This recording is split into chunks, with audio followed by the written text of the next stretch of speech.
Olá, gente. Aqui é o Leonardo, professor de Biologia, e estou aqui para te mostrar que, além dessa disciplina ser muito bonita, ela é extremamente fácil. Vem comigo! A aula de hoje é sobre sais minerais. Vocês estão vendo essa tabela aqui na minha frente, e é isso que vocês vão ver até o final do vídeo. Gente, infelizmente essa aula é bem conceitual. Espero que vocês já tenham separado o caderninho de vocês de anotação, que vocês anotem tudo que eu for falar ao longo dessa aula, tá bom? Tem muita coisa importante, muitas nuancezinhas, muitas coisinhas que vai precisar que você adicione aqui, tá bom? Então, fica aí. Antes de tudo, eu tenho que te falar que os sais minerais, eles são aqueles compostos que são encontrados na tabela periódica, tá? Então, ali você vai ver o cálcio, o fósforo, alguns exemplos aqui, o ferro e tudo mais.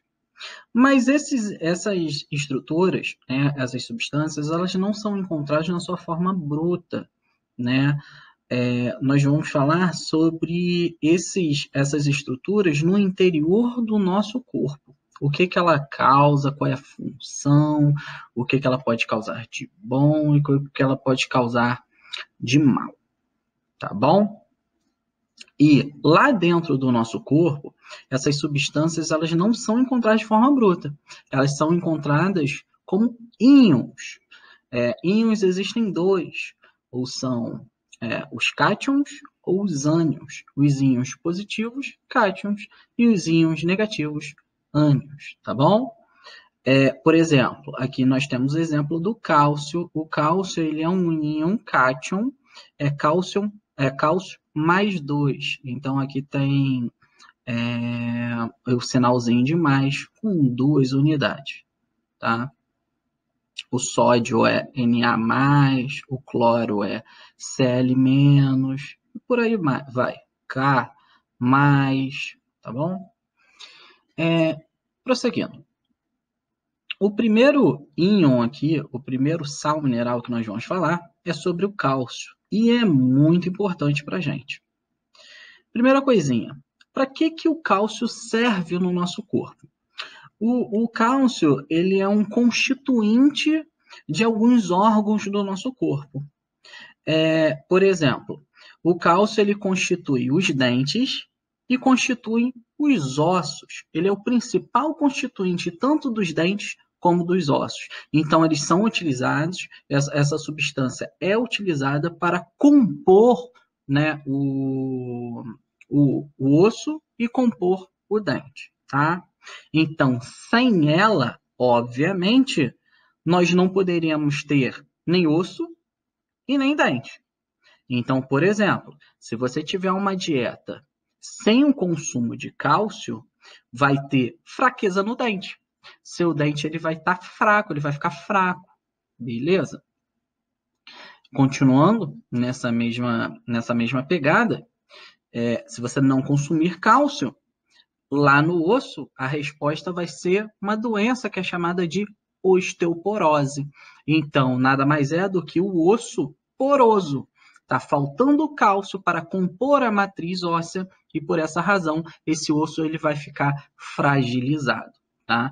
Você encontra muito essa doença em indivíduos mais velhos. Essa doença é considerada uma doença senil, inclusive, tá? Que acomete pessoas mais idosas, tá bom?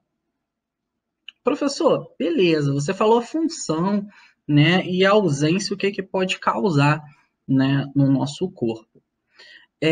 Tá, tem outra coisa que eu já ia me esquecendo. O cálcio, ele atua na coagulação sanguínea e também ele atua na contração muscular, tá?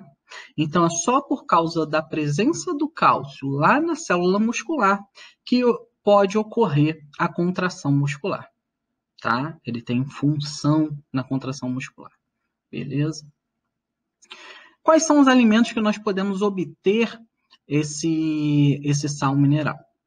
Os principais alimentos são alimentos verde escuros, tá? São vegetais, né? Verde escuro, folhosos, rúcula, espinafre, agrião. Então você consegue obter, eles são ricamente constituídos de cálcio, são grandes fontes de cálcio, tá bom? Além disso, obviamente, vocês já devem ter escutado, inclusive em comerciais de televisão, que o leite ele é ricamente constituído de cálcio. Então, se você consumir leite ou derivados, você também consegue obter o cálcio. Beleza? Próximo, sal mineral, fósforo. O fósforo, ele também atua na formação dos ossos e dentes, tá? Ele é constituinte ali. Ele não é tão importante na constituição dos ossos e dentes, né, como o cálcio, mas ele também tem uma participação ali, tá bom? O fósforo, ele é o principal componente de uma molécula que é chamada de ATP. O ATP ele é uma sigla que significa adenina trifosfato ou trifosfato de adenosina. Essa molécula ela armazena energia lá dentro do nosso corpo. Nós obtemos energia através da respiração celular. Essa energia que é obtida do alimento, né, aquela energia química que é obtida do alimento, ela é transferida para moléculas de ATP, que é energia biológica. É essa energia que, de fato, nós vamos utilizar, por exemplo, para uma contração muscular.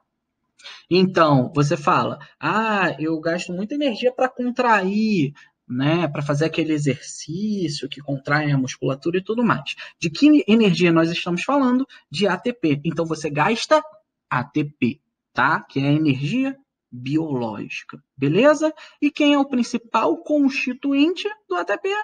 É o fósforo. O P vem de fósforo.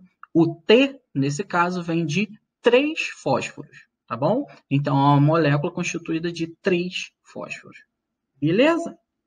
Da onde que nós podemos utilizar, obter esse fósforo?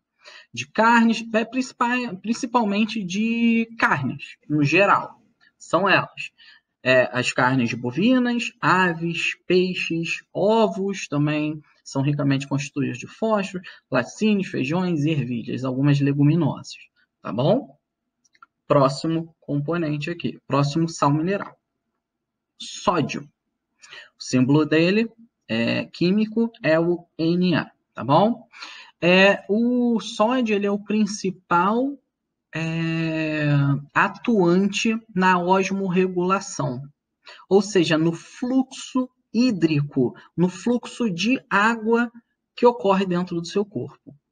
O sódio ele consegue captar moléculas de água. Então, se ele é transportado para um tecido específico lá dentro do seu corpo, a água migra juntamente dele, tá bom?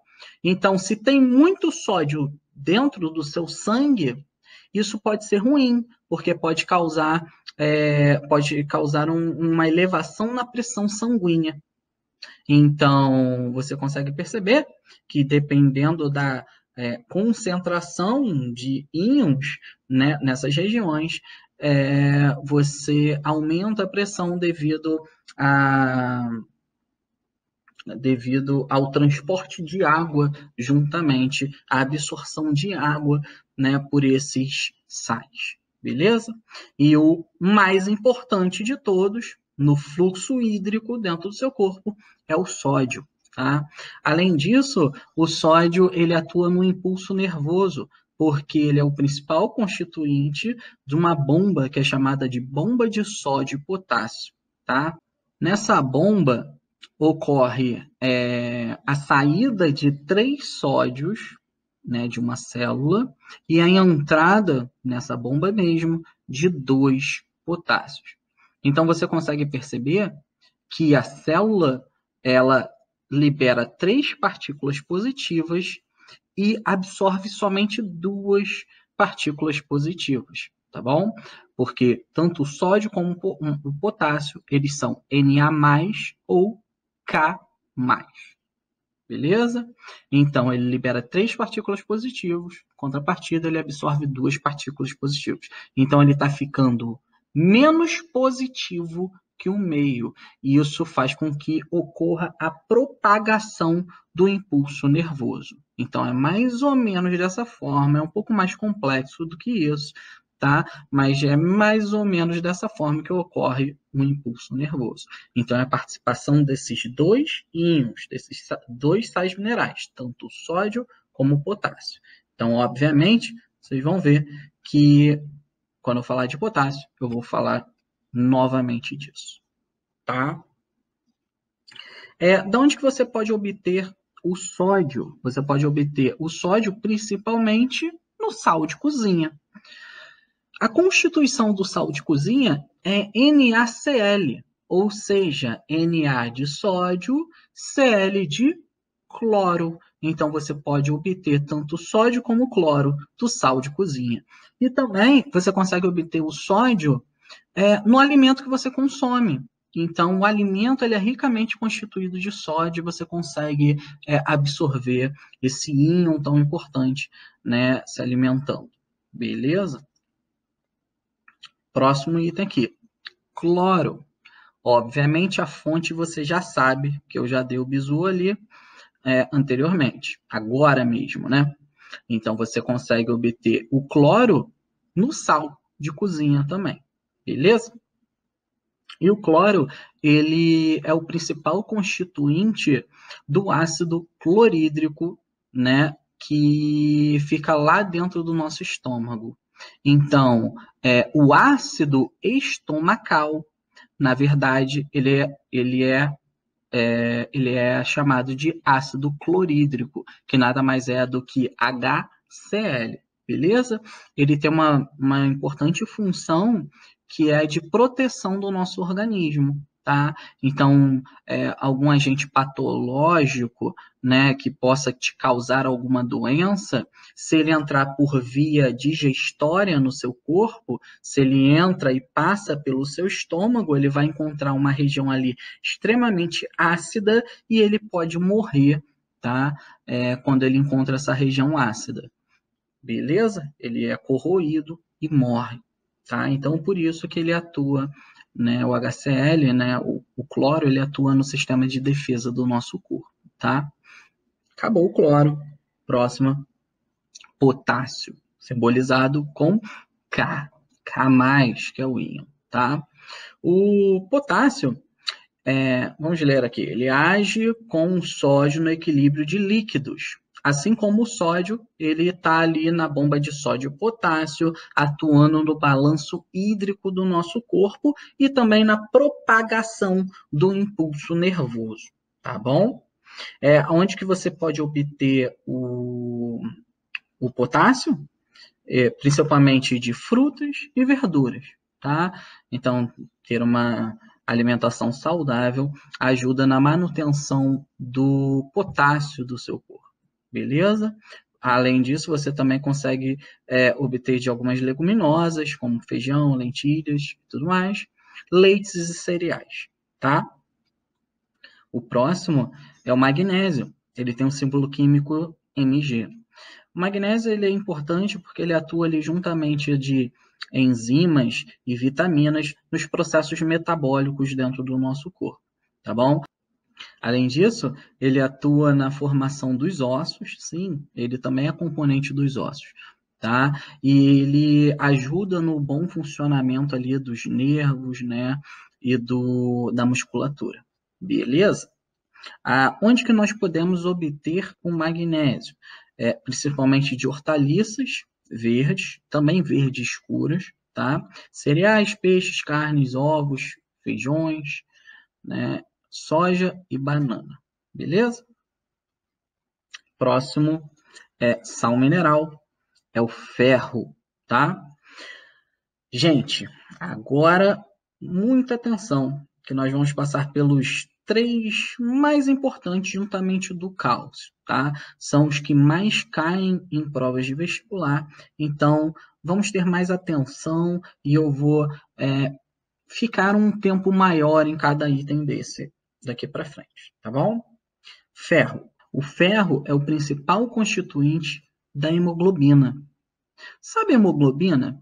Que ela é o pigmento vermelho do sangue. hemoglobina que fica lá dentro da hemácia, é exatamente por causa da hemoglobina que o seu sangue é vermelho. É exatamente por causa da hemácia, né? É exatamente por causa da hemoglobina, novamente, que a hemácia é vermelha. E pelo sangue ser ricamente constituído de hemácias, né? Ele é muito densamente constituído de hemácias, é exatamente por essa razão que o seu sangue também é vermelho. Beleza? Então, vamos parar para pensar. Se você não tem muita hemoglobina, o seu sangue vai estar tão vermelho quanto deveria estar? Não.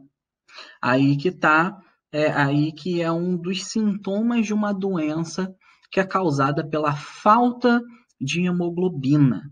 Beleza? Mas espera lá. Antes disso, eu vou falar a função da hemoglobina. Para que serve a hemoglobina no nosso corpo?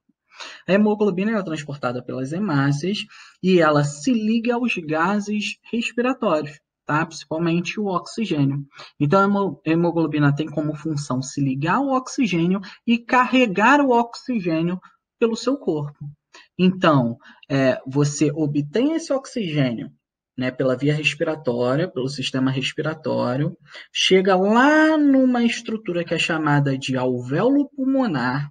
O alvéolo pulmonar ele serve de sede para a hematose. Hematose são as trocas, né, gasosas que ocorrem entre ar e sangue, corrente sanguínea, tá? Então, ocorre hematose ali no alvéolo pulmonar. O sangue obtém o oxigênio que estava no ar e o sangue libera o CO2 para esse ar. E você expira esse ar ricamente constituído de CO2, tá bom? Então, você obtém oxigênio inspirando e você libera esse CO2 que é formado ali pelas atividades metabólicas do seu corpo, também pela respiração, mas na expiração. Beleza? Então, a hemoglobina, ela se liga a esses gases e transporta esses gases pelo seu corpo. Então, se sua célula lá do seu pé está precisando de oxigênio, a hemácia ela vai pegar o oxigênio, juntamente da hemoglobina, lá no seu pulmão, lá no alvéolo pulmonar, vai carregar esse oxigênio por todo seu corpo, vai chegar ali no coração, vai ser bombeado novamente e vai ir direto lá para o seu pé, dedão do pé. E ela vai ceder esse oxigênio para essa célula que tanto precisa, né, dessa molécula para fazer a respiração celular e produzir a sua energia. Tá bom, gente? Então, o ferro ele atua no metabolismo energético do seu corpo, tá? Então, ele está diretamente ali ligado à respiração celular, tá? Metabolismo energético, porque ele atua diretamente no processo de produção de energia, tá? Então, para pensar.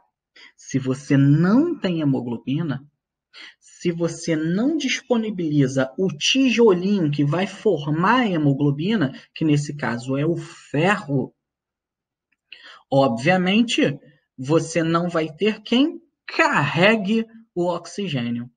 E por essa razão, você vai ser uma pessoa mais debilitada, mais cansada, com fraqueza, sonolenta e vai ter todos os sintomas de uma doença que nós chamamos de anemia. Beleza?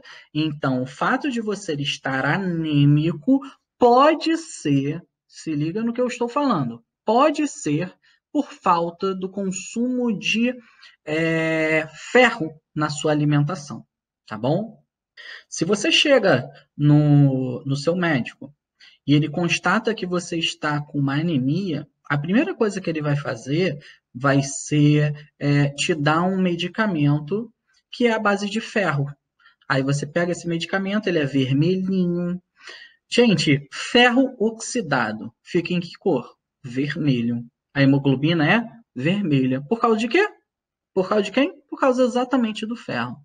Então, seu sangue é vermelho por causa do ferro, que constitui a hemoglobina, que o pigmento vermelho do seu sangue. Entendeu?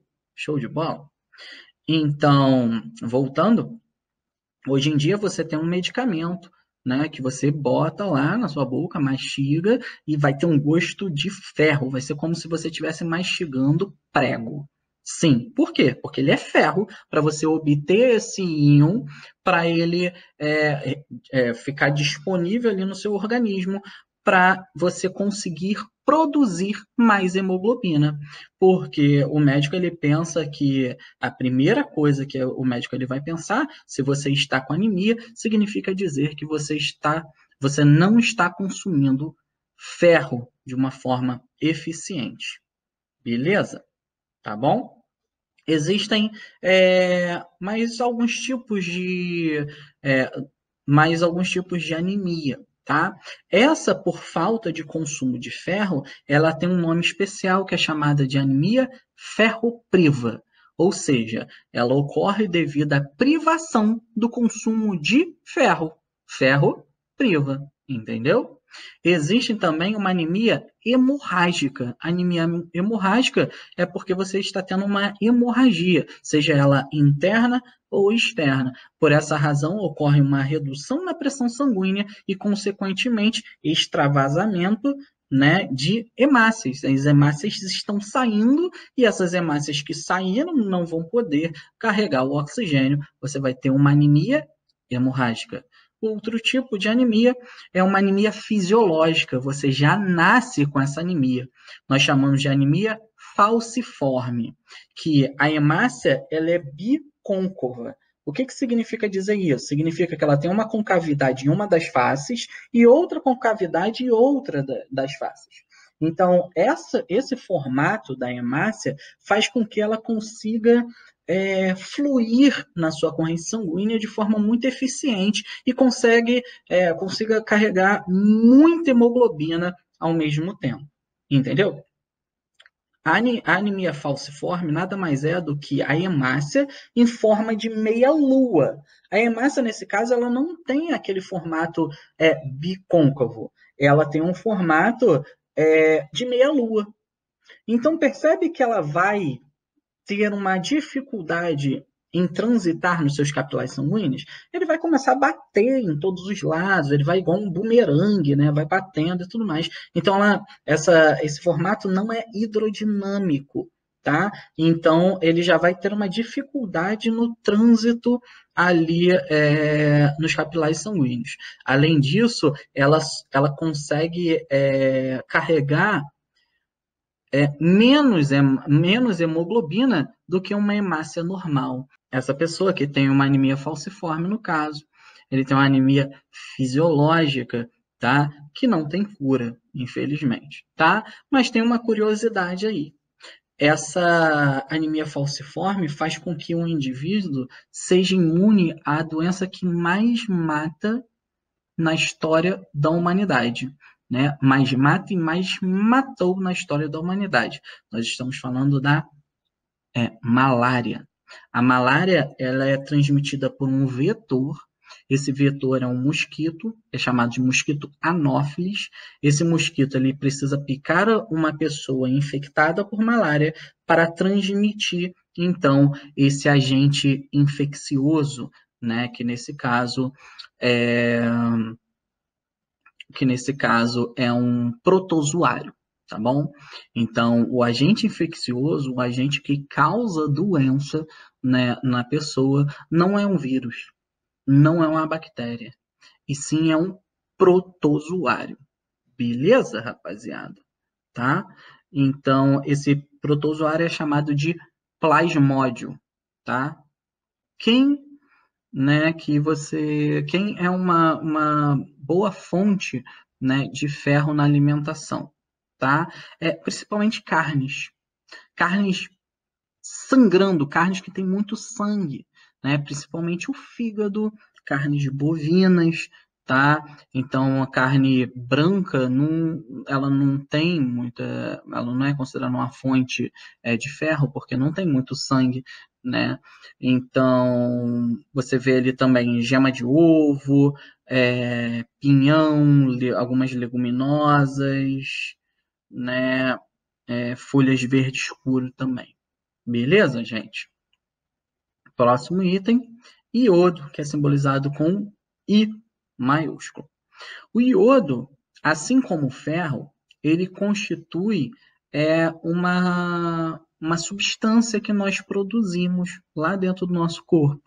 E essa substância é chamada de T3, T4, que são as tiroxinas, que é um hormônio que é produzido por uma glândula que fica localizada bem aqui. Essa glândula, deixa eu ver se vocês estão vendo, bem aqui. Essa glândula é chamada de tireoide. Essa glândula, ela abraça, ele é um anel, essa glândula é um anel que encaixa-se aqui assim, bem na traqueia. Ela abraça a traqueia e ela fica bem aqui localizada. Beleza? E essa glândula, ela produz as tiroxinas, que nada mais são do que o T3 e o T4. E o T3 e o T4, eles regulam o metabolismo energético no seu corpo. Tá? Professor, não entendi. Gente, vocês utilizam as seguintes fases, né, no seu cotidiano. Você fala assim, aquela pessoa é magrinha porque ela tem um metabolismo muito rápido. Aquela pessoa ali é gordinha porque ela tem um metabolismo muito lento. Rapaz, você está falando exatamente a função da tiroxina. Se tem muito T3 e T4 no seu organismo, significa dizer que o seu metabolismo vai ser muito rápido, tá? Em contrapartida, se você tiver uma concentração muito baixa desses hormônios, o seu metabolismo vai ser muito lento. E você vai se comportar de formas diferentes. Por exemplo, se o meu metabolismo for muito rápido, se eu tiver uma concentração muito grande, né, de T3 e T4 no meu organismo, então eu vou conseguir metabolizar os meus alimentos muito mais rápido. Então, por isso que a pessoa fala, aquela pessoa é magra de ruim, porque ela come demais e é magrinha. Por quê? Ela tem metabolismo muito rápido. Por isso que crianças, né, em fase de crescimento, elas emagrecem muito. É muito comum você ver isso. Por quê? Porque elas estão na sua plena forma, né, do hormônio, na sua plena forma da glândula tireoide. Então, a sua glândula tireoide está ali fabricando pra caramba T3, T4 para o metabolismo ficar muito acelerado. Entendeu? Obviamente que existem pessoas que vão ser mais gordinhas. Por quê? Pode ser uma resposta hormonal, pode ser a própria fisiologia da pessoa, herança genética e tudo mais. Então, existem outras coisas ali interagindo, não somente o T3 e o T4, tá bom? Para ficar claro, beleza? Então, o T3 e T4 eles atuam no metabolismo energético, muito T3 e T4, metabolismo acelerado. Então, essa pessoa vai ter uma característica de ser muito magra, ela ter intolerância ao calor e ela pode apresentar também uma coisa que é chamada de exoftalmia, que é uma projeção do globo ocular para fora, tá? Então é aquele olho esbugalhado, tá bom? Professor, tem todas essas características, quer dizer que eu tenho um metabolismo muito rápido, né? Não necessariamente. Essas características são características de uma doença, e essa doença é chamada de hipertireoidismo. O hipertireoidismo nada mais é do que a hipersecreção dessa glândula tireoide, ou seja, essa glândula trabalhando demais, além do necessário. Ela trabalha tanto que ela produz muito T3 e T4 que acaba causando essa resposta no seu organismo, tá bom? Hipertireoidismo, beleza? Contrapartida, existe o outro lado da moeda, que nesse caso você pode ter um metabolismo mais lento. E por quê? Porque você tem uma hipossecreção da glândula tireoide. Se é uma hipossecreção, você secreta menos do que o ideal desses hormônios. Então, se você secreta menos do que o ideal, essa pessoa ela pode ter tendências à obesidade, tá? Ela tem intolerância ao frio, no caso, e é isso, mais ou menos essas características, tá bom, gente? Então, isso são sintomas de uma doença, que essa doença é chamada de hipotireoidismo. Do outro lado, hipertireoidismo. Desse lado, hipotireoidismo, tá bom? Agora, presta atenção. O hipotireoidismo ele pode ser por N motivos, tá? Por exemplo, pode ser por uma doença na glândula, uma doença autoimune, tá? O seu organismo ele está combatendo a glândula por algum motivo, tá? Então está destruindo a sua glândula. Se você não tem mais glândula, não tem mais trabalhadores, células que possam trabalhar ali, você não vai produzir de forma eficiente esses hormônios, entendeu? Como também pode ser que você não esteja disponibilizando um material para a produção da substância que faz a regulação do metabolismo. E essa substância são os hormônios T3 e T4. E que material é esse? Iodo. Por exemplo, se você não tiver iodo na sua alimentação, você não vai ter o tijolinho que forma T3 e T4. T3 e T4 significa T3, o 3 significa a quantidade de iodo. Então, essa substância tem 3 iodos.